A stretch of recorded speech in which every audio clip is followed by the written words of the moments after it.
I wanna demonstrate you how to make the smooth slow motion effect in Premiere Pro. Let's go!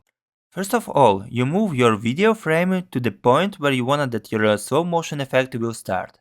Hit the button C or Ctrl K to make the cut. Then select the second frame of the video, right click of the mouse and choose Speed Duration. Write 10 and instead of frame sampling select the Optical Flow. If you play back now, the problem is that it looks like choppy.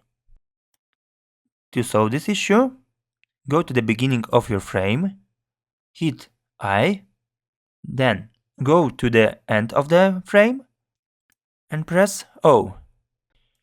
The last step is go to Sequence and select Render In to Out. Let's see the result.